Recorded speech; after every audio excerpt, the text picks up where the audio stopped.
Hello, class. Welcome to the video on new and exciting science. And I decided this week we're going to talk about snake bites. So, this is interesting. So, they have this person, a hyper immunized individual. So, Timothy Freed systematically exposed himself to the venom of numerous species of snakes over a period of 18 years. Man, that's quite a a I don't know, a hobby, or I don't know if this is what he does for his work. I That's a job that I would not like, to be bitten by snakes. But or I guess it doesn't necessarily say he's bitten by snakes. He's just been exposing himself to the venom of snakes.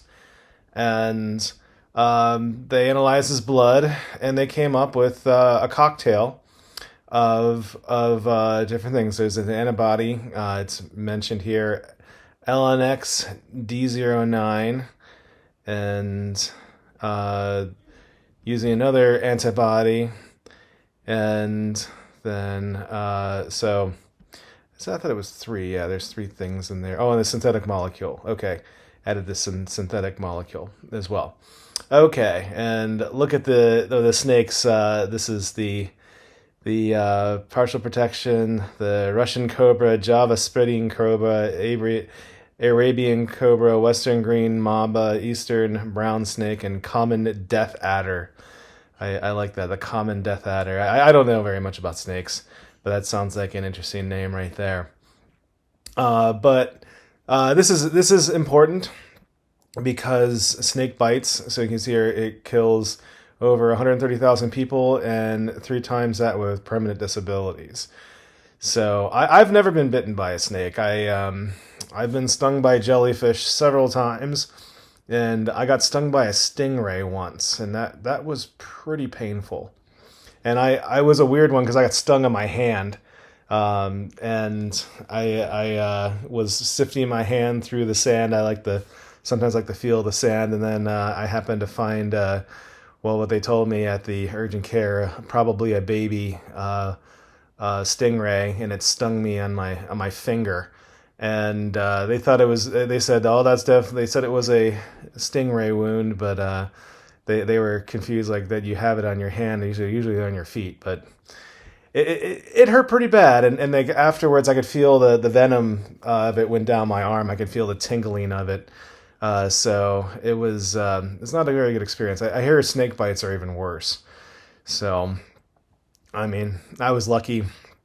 I also I neutralized the venom pretty quickly with temperature.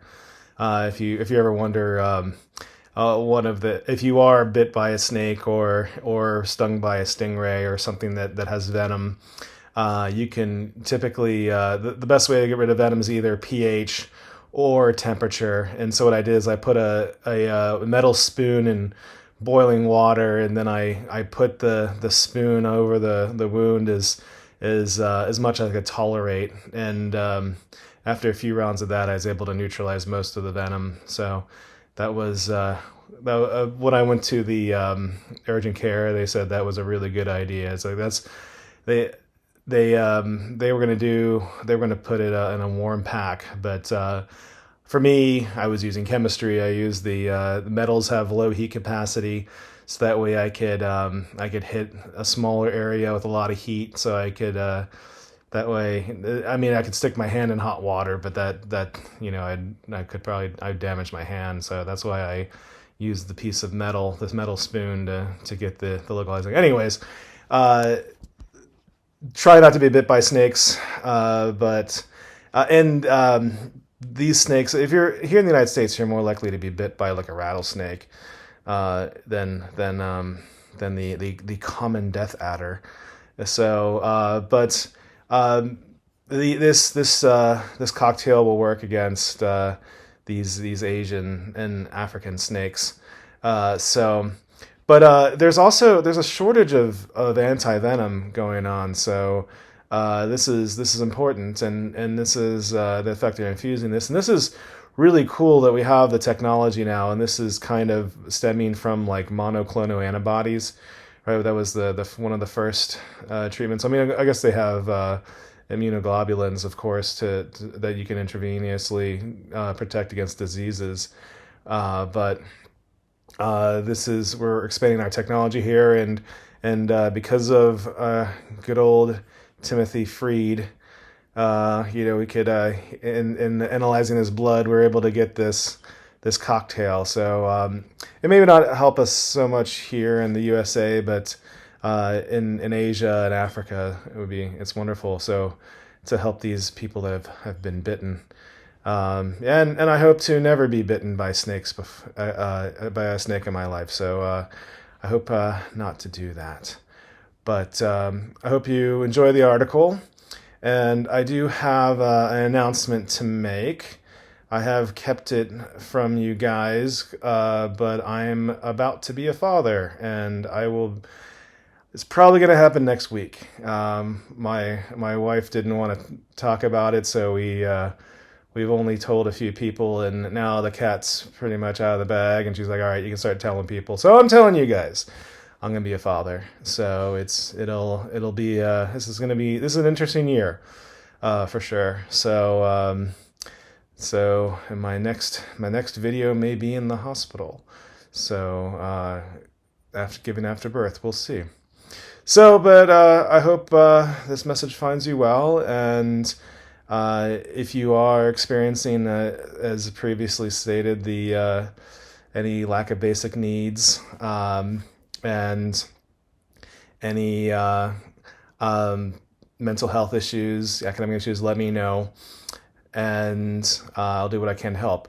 Oh, and one more thing. We're approaching the end of the semester, and if I have any authority in your life, I'd like to use that right now and tell you it's okay to be selfish.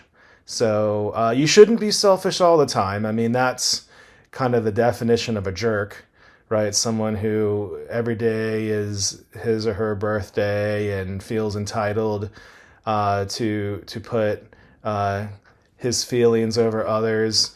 That's a jerk. But temporarily, I want to alleviate some of the pressure, and I want you to act selfishly because exams are very stressful.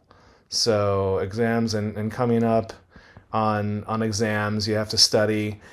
This is not the time to volunteer to take another shift at work. This is not the time to help your friends move. This is not the time to go and babysit your neighbor's kids. This is a time to be selfish, to spend more time looking after yourself, to spend more time studying. You can also, unless you have a medical need, you can. I give you the ability to cheat on your diets. So if you're on a diet, I mean, of course, if you have a specific, like I'm gluten intolerant, for instance, I'm not going to go start eating donuts, kind of thing. But if you can cheat your diet, you can have a little more fast food. If you have a comfort food, you can eat that more, kind of thing. I'm just saying that, like, look after yourselves, because this is going to be you're coming up on a tough time. So I give you absolution to do that kind of thing. And of course, I mean, when it's all over, I mean, go back, right? Be a good neighbor, help your friends move, that kind of thing. I mean, or whatever it is. And of course, I mean, like, if it's something you have to do, I mean, of course, do it. But I'm just saying that it's okay to be a little selfish coming up. So with that, I hope you're doing well, and I will end the video now, and we'll see what the future brings for me. So, aloha.